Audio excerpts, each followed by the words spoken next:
They started playing Pee Wee football together on the West Coast, and then a long competitive battle, and 2,500 miles later, Devin Ross and Myles Bryant reunited here in New England. Their hearts are bigger than what their body sizes are. If their hearts was as big as if they had the body as big as their hearts, I don't think they let them on the football field. Pasadena, California, a city of about 140,000 people, home of the Rose Bowl, a hotbed of future professional athletic talent.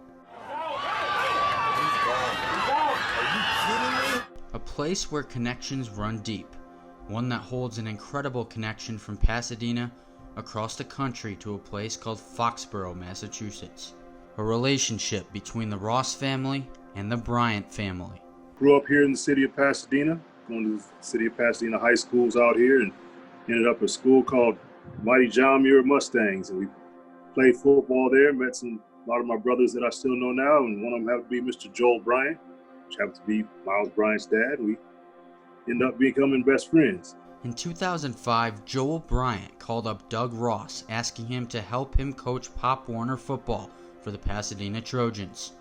On those teams were 9-year-old Devin Ross and 7-year-old Myles Bryant. Myles was one of our best defenders at all levels, and good running back and offense. He's just all around great player. My son Devin hadn't played any sports. Got him into it just to keep him active, get him activated, and he took off with one of my other friends that I played football with, and they said, "Where do you get his speed from, Doug? I know you don't have that kind of speed." And I said, "I don't know. I didn't know he had that kind of speed." Ross took that speed and ran with it all the way into high school ball at Bishop Alemany. But his friend Myles took his talent to Loyola High School, just the beginning of their battle on opposite sides. I tell Myles, I'm going to tell you little secrets about how to get Devin and slow him down or shut him down or something. And then Devin gets a little riled up and says, "No, I don't care what you do. He's not going to stop." So they have a little back and forth, so we play with it. But, they're both great players. They're both great competitors. They compete, but they're friends. And they like going against each other and seeing who one-ups the other one this time or that time. But they'll shake hands and sit across the table and eat a burger together. Both kids excelled on both sides of the ball, a mentality they shared together. Ironically, both their favorite players out of all sports is Mr. Kobe Bryant, rest in peace. So they got that mentality where they want to be the Black Mamba. So on offense, defense, I'm Black Mamba. But they knew that they would have to pick a position in order to further their football careers. It was Devin who landed on the offensive side at wide receiver, while Myles became a defensive back. Two different positions, two different paths, hopefully leading to the NFL someday. That same idea went for them and a lot of other talented players from the Pasadena area. So there's a lot of competition, but friendly competition. They know that we all can't go to the same high school. We all can't go to the same college because we all kind of play some of the same positions. So we'd be bumping each other out of position. So you go play over there, I'll go play over here, and I'll come against you, you come against me, and we'll see who's better this time. So in 2013, Devin made his way to play for the Colorado Buffaloes. A couple years later, Myles would cement another round of their friendship rivalry, landing in the Pac-12 as a Washington Husky. Myles' story was a Cinderella story. After getting a ride to Washington, Myles was told to wait in favor of another player. When the same thing happened at UCLA, Myles decided he only wanted to be a Husky. Mom and Dad were modest, saying thank you for letting him, and he went on as a walk-on. I said, "Coach, we want our full scholarship back. What do we need to do to get that?" And Coach Peterson said, "We're sure Myles is going to work hard and he'll get that position." And the next year, Myles got that position.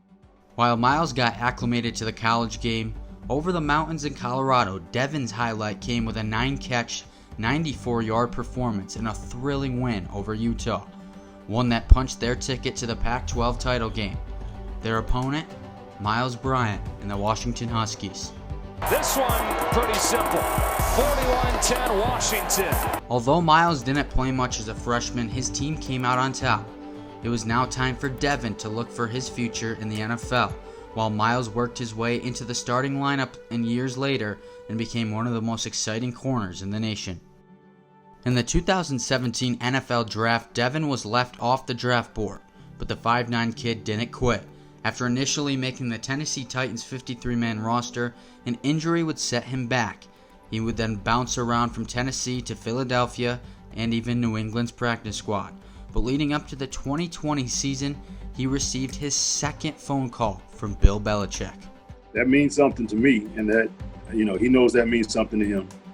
He realized, like I said, we know football. We know, overall, you get somebody like that calling you back to back. It doesn't have to go. There's a lot of people out here that want to play some football, play wide receiver, and play defensive back. So, he's calling you back. He sees something in you. After a Pac-12 title and Rose Bowl appearance in his junior season, Myles was eyeing his shot in the NFL. And like Devin, in 2020 he was left off the draft board until he also got a phone call from a similar place.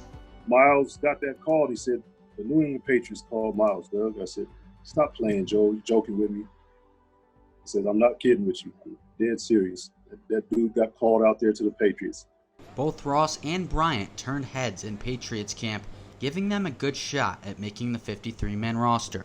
I feel better than I ever have, just overall, and just being away, obviously being away from the game all that time, these months, because of the COVID situation, has just been maybe even more hungrier, and just, I got a chip on my shoulder, just as usual. A dream for both them and their families. My mom and my dad inspire me every single day to do, it's bigger than myself, so I just want to be able to help them and be able to do everything I can every day to, represent my family well and make the Ross last name mean something more than it already does. So that's just my chip. I just come every day ready to work. I'm working for my family, not just myself. But on September 5th, it was time to cut the roster down to 53 players. And at the end of the day, the Pasadena hopefuls were left off the list. Fortunately, though, both of them made the practice squad in New England, and the dream will carry on. We know this football thing. We know the percentages. We know, not a lot and doesn't last forever, and we're ready for the next career. But right now, we're going to play some football, and we're going to play some football somewhere.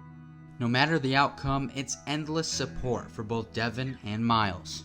I want my son to have everything he's worked hard for and he earns. I'm proud of him either way, but I'd want him to have what he's been working hard for. I've seen him. I've just worked and watched him in the off season, hot weather, running up and down hills, dunes, and when everybody else is still in the house, going swimming. And I know Myles is so cool and calm. He knows. He tells us, "I'll be there. Don't worry about it. I got it." That's how Myles does it, though. Like he did in college, he had to walk on and prove himself. We'll do an NFL walk-on. That's fine if that's what needs to happen. The Patriots will take the field on Sunday for the season opener at Gillette Stadium. And although Devin and Myles won't be suited up, their hearts will be in it, along with a bright future ahead. Stay happy, healthy, hungry, and humble is our saying out here. A connection that will live on forever, no matter where they end up. They'll be on a practice squad somewhere, and even a 53-man roster somewhere. They won't quit. We won't. We'll back them and support them. Brothers at heart, shooting for the stars. Pretty much family. They may not be blood, but I call Myles my nephew, godson, and Joel does the same with Devin. We're just proud of those two guys, and both playing a game that's more than a game. They just love the game. We all love the game. We love watching them. We love supporting them. And no matter where they go, how far, how wide, how long, we just support them and tell them, do your best. And we're proud of you. And that's it.